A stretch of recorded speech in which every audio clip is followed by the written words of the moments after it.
Assalamualaikum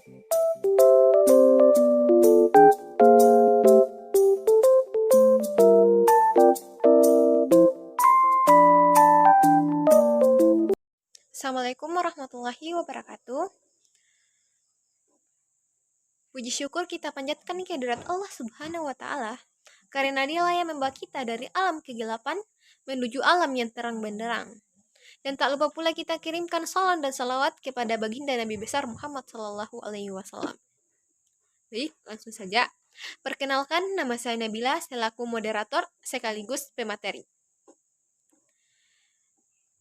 Pemateri pertama atas nama Kiki Astuti, pemateri kedua atas nama Novianus, dan pemateri ketiga atas nama Lisdawati, pemateri keempat saya sendiri, dan pemateri terakhir Amran Maulid. Saya persilahkan kepada pemateri pertama untuk mempresentasikan materinya. Pengertian hakikat manusia. Hakikat manusia adalah peran ataupun fungsi yang harus dijalankan oleh setiap manusia. Kata manusia berasal dari kata manu, dari bahasa Sanskerta, atau mens, dari bahasa Latin, yang berarti pikiran, berakal budi, atau bisa juga dikatakan homo, yang juga berasal dari bahasa Latin. Hal yang paling penting dalam membedakan manusia dengan makhluk lainnya adalah dapat dikatakan bahwa manusia dilengkapi dengan akal, pikiran, perasaan, dan keyakinan untuk mempertinggi kualitas hidupnya di dunia. Manusia merupakan ciptaan Tuhan yang Maha Esa yang memiliki derajat paling tinggi di antara ciptaan yang lainnya. Pada dasarnya, manusia diciptakan oleh Tuhan yang Maha Esa dengan kedudukan sebagai makhluk individu dan makhluk sosial. Adapun penjelasan yang lebih rinci mengenai makhluk individu dan makhluk sosial. Yang pertama, pengertian manusia sebagai makhluk individu. Manusia sebagai makhluk individu mempunyai sifat-sifat individu khas yang membedakan dengan manusia lainnya. Manusia berbeda dengan manusia lainnya. Manusia sebagai individu bersifat nyata, yaitu mereka berupaya untuk selalu merealisasikan kepentingan, kebutuhan, dan potensi pribadi yang dimilikinya. Yang kedua, pengertian manusia sebagai makhluk sosial. Manusia pada hakikatnya adalah makhluk sosial. Artinya, makhluk yang tidak dapat hidup tanpa bantuan orang lain. Setiap manusia normal memerlukan orang lain dan hidup bersama-sama dengan orang lain untuk memenuhi kebutuhan hidupnya.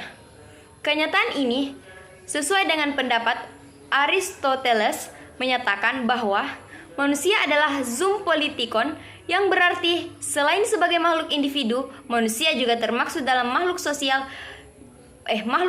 yang harus berinteraksi dengan makhluk lainnya. Pada zaman purba, ketika kebutuhannya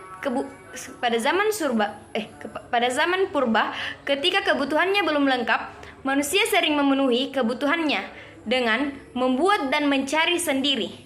Namun, dengan semakin meningkatnya kebutuhan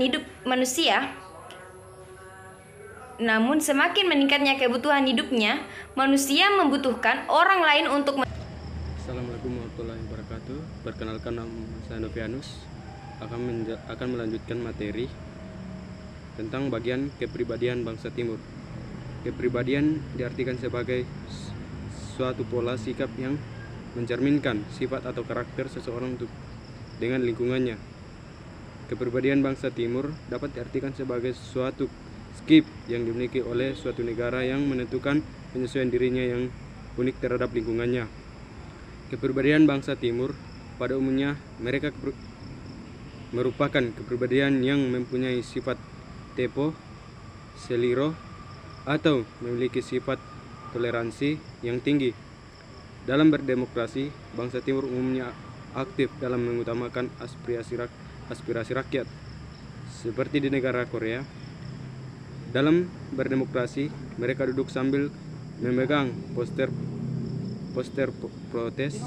Di negara Thailand, mereka berdemokrasi dengan tertib dan damai. Kepribadian bangsa Timur juga identik dengan tutur kata yang lemah, lembut dan sopan dan bergaul maupun dalam perbaikan. Terdapat ciri khas kepribadian yang unik, misalnya masyarakat Indonesia khususnya daerah Jawa, sebagian besar mereka bertutur kata dengan lembut dan sopan, dan terdapat beberapa aturan atau larangan yang tidak boleh dilakukan menurut versi orang dulu yang sebenarnya menurut orang Jawa. Jawa itu suatu nasihat yang membangun. Misalnya, tidak boleh duduk di depan pintu. Hal tersebut merupakan ciri khas kepribadian yang unik. Bangsa Timur erat kaitannya dengan rasa sosialisasi dan rasa solidaritas yang tinggi. Misalnya, saling tolong-menolong dan bergotong royong yang dilakukan bersama-sama. Hal tersebut bagi bangsa Timur merupakan suatu sikap yang bertujuan untuk mempererat tali persaudaraan. Bangsa Timur juga memiliki kebudayaan yang masih kental dan dari negara atau daerah masing-masing. Masih ada adat-adat atau upacara tertentu yang masih dilaksanakan oleh bangsa Timur. Misalnya, bangsa Indonesia memiliki banyak yang melaksanakan upacara-upacara adat dan tarian khas dari masing-masing daerah. Contohnya daerah Bali yang masih melaksanakan tarian khas daerah, yaitu tarian pendet, kecat, tarian barong. Terbuka dengan negara lain merupakan salah satu kepribadian yang dimiliki oleh bangsa Timur. Terima kasih. Pengertian unsur dan faktor perubahan kebudayaan. Yang pertama, pengertian kebudayaan. Secara etimologis, kebudayaan berasal dari bahasa Sanskerta, yaitu budaya, yaitu bentuk jamak dari budi yang berarti budi atau akal. Sedangkan ahli antropologi yang memberikan definisi tentang kebudayaan secara sistematis dan ilmiah dalam buku yang berjudul Primitif Kultur, bahwa kebudayaan adalah keseluruhan kompleks yang di dalamnya terkandung ilmu pengetahuan serta kebiasaan yang didapat manusia sebagai anggota masyarakat. Yang kedua, unsur kebudayaan. Ada beberapa unsur kebudayaan yang perlu diketahui. Yang pertama, kesenian. Yang kedua, sistem teknologi dan peralatan. Dan yang ketiga, sistem organisasi masyarakat. Dan yang keempat, bahasa. Dan yang kelima, sistem mata pencarian hidup dan sistem ekonomi. Dan yang keenam, sistem pengetahuan. Dan yang ketujuh, sistem religi.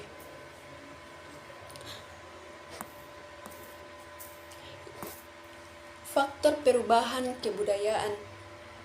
Pengertian perubahan kebudayaan adalah adanya ketidaksesuaian di antara unsur-unsur kebudayaan yang saling berbeda, sehingga terjadilah keadaan yang tidak sesuai dengan fungsinya bagi kehidupan.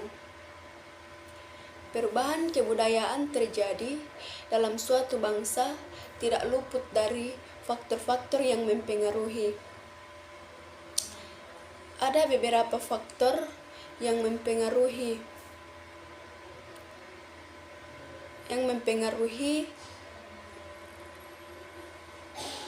terjadinya perubahan kebudayaan. Yang pertama, faktor internal. Faktor internal merupakan faktor yang berasal dari masyarakat itu sendiri yang menyebabkan perubahan kebudayaan. Dan yang kedua, faktor eksternal merupakan faktor yang berasal dari luar masyarakat melalui interaksi sosial yang mendorong terjadinya suatu perubahan kebudayaan. Hubungan manusia dengan kebudayaan. Secara sederhana, hubungan antara manusia dengan kebudayaan ketika manusia sebagai perilaku kebudayaan dan kebudayaan tersebut merupakan objek yang dilaksanakan sehari-hari oleh manusia. Di dunia sosiologi, manusia dengan kebudayaan dinilai sebagai dui tunggal. Maksudnya, walaupun kebudayaan berbeda, tetapi merupakan satu kesatuan yang butuh ketika manusia menciptakan kebudayaan dan kebudayaan itu tercipta oleh manusia. Contoh-contoh hubungan antara manusia dengan kebudayaan. Yang pertama, kebudayaan khusus atas dasar faktor kedaerahan. Contoh, adat istiadat melamar di Lampung dan Minangkabau. Di Minangkabau biasanya pihak perempuan yang melamar, sedangkan di Lampung pihak laki-laki yang melamar. Yang kedua, cara hidup di kota dan di desa yang berbeda. Contoh, perbedaan anak yang dibesarkan di kota dengan seorang anak yang dibesarkan di desa. Anak kota bersikap lebih terbuka, berani untuk menonjolkan diri di antara teman-temannya, sedangkan seorang anak desa lebih mempunyai sikap percaya pada diri sendiri dan sikap menilai. Dan yang ketiga, kebudayaan khusus kelas sosial di masyarakat dapat dijumpai lapisan sosial yang kita kenal sebagai lapisan sosial tinggi, rendah, dan menengah. Dan yang keempat, kebudayaan khusus atas dasar agama. Adanya berbagai masalah di dalam satu agama pun melahirkan kepribadian yang berbeda di kalangan umatnya. Dan yang kelima, kebudayaan berdasarkan profesinya. Misalkan, kepribadian seseorang dokter berbeda dengan kepribadian seorang pengacara. Dan itu semua berpengaruh pada suasana kekeluargaan dan cara mereka bergaul. Sekian. Bismillahirrahmanirrahim. Assalamualaikum warahmatullahi wabarakatuh. Perkenalkan, nama saya Amran Maulid. Pada kesempatan kali ini saya akan melanjutkan pembahasan terkait dengan manusia dan kebudayaan. Dan pada kesempatan kali ini saya akan membahas bagian D, di mana bagian D ini menjelaskan tentang hubungan manusia dengan kebudayaan. Secara sederhana, hubungan antara manusia dengan kebudayaan ketika manusia sebagai perilaku kebudayaan dan kebudayaan tersebut merupakan objek yang dilaksanakan sehari-hari oleh manusia. Di dunia sosiologi, manusia dengan kebudayaan dinilai sebagai dui tunggal.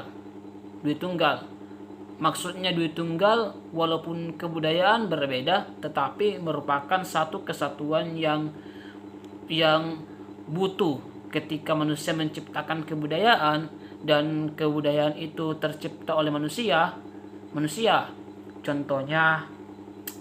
Contoh-contoh hubungan antara manusia dengan kebudayaan ada beberapa. Yang pertama itu kebudayaan khususnya atas dasar faktor kedaerahan. Nah, ini banyak terjadi di daerah-daerah tertentu. Contohnya adat istiadat melamar di Lampung dan Minangkabau, di mana Minangkabau ini biasanya pihak perempuan yang melamar, sedangkan di Lampung pihak laki-laki yang melamar. Itu merupakan perbedaannya. Yang kedua, cara hidup di kota dan di desa yang berbeda. Nah, ini juga banyak terjadi antara anak kota dengan anak desa. Contohnya ini perbedaan anak yang dibesarkan di kota dengan seorang anak yang dibesarkan di desa ini. Anak di kota ini bersikap lebih terbuka dan berani untuk menonjolkan dirinya di antara teman-temannya, karena mungkin dia merasa pede di kalangannya sendiri. Sedangkan anak di desa ini lebih punya sikap percaya pada diri sendiri, atau dia ini sering tertutup, mungkin tidak terbiasa. Yang ketiga itu kebudayaan yang khusus kelas sosial di masyarakat dapat dijumpai di lapisan sosial yang kita kenal dengan lapisan sosial tinggi, rendah, dan menengah. Yang keempat itu kebudayaan khusus atas dasar agama. adanya berbagai masalah dalam satu agama pun melahirkan kepribadian yang berbeda di kalangan umatnya tersebut. Yang kelima itu kebudayaan berdasarkan profesi. Nah, misalnya kepribadian seseorang, misalnya ini contohnya ini kepribadian seorang dokter berbeda dengan kepribadian seorang pengacara, dan itu semua berpengaruh pada suatu keluarga dan cara mereka bergaul. Jadi antara dokter dan pengacara ini ketika bergaul dengan keluarganya maka memiliki cara-cara tersendiri. Selanjutnya bagian D itu, bagian D, wujud kebudayaan. Wujud kebudayaan ini dapat dibedakan menjadi 3 bagian, yaitu wujud gagasan. Budaya dalam wujud gagasan ini atau ide ini bersifat abstrak dan tepatnya ada dalam pikiran tiap warga atau orang tersebut berdasarkan kebudayaan yang mempersatukan, sehingga tidak dapat dirabah atau difoto. Sistem gagasan yang telah dipelajari setiap warga pendukung budaya tersebut. Di sini kita bisa melihat dan menentukan sifat dan cara berpikir serta tingkah laku pendukung budaya tersebut.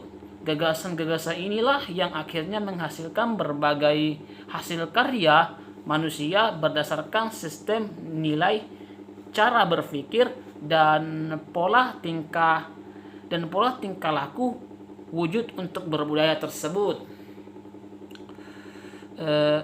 Yang kedua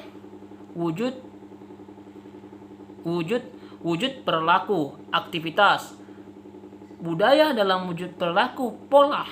Menurut ide dan gagasan, wujud perilaku ini bersifat konkret, dapat dilihat dan dapat didokumentasikan, atau bisa dapat difoto atau difilmkan. Contohnya ini petani sebagai pekerja di sawah. Orang sedang menari dengan lemah gemulai, orang yang sedang berbicara, dan lain-lain sebagainya. Aktivitas tersebut berada dalam satu sistem tindakan dan tingkah laku. Dan yang ketiga yaitu wujud benda hasil budaya semua benda atau karya manusia tersebut bersifat konkret juga, dapat diraba dan dapat difoto. Kebudayaan dalam wujud konkret ini disebut dengan kebudayaan fisik. Contohnya bangunan seperti piramida, tembok Cina, manhir, alat rumah tangga seperti kapak, dan lain sebagainya. Nah, itulah penjelasan terkait dengan saya. Selanjutnya akan dilanjutkan oleh pemateri selanjutnya. Sekian, terima kasih. Wassalamualaikum warahmatullahi wabarakatuh.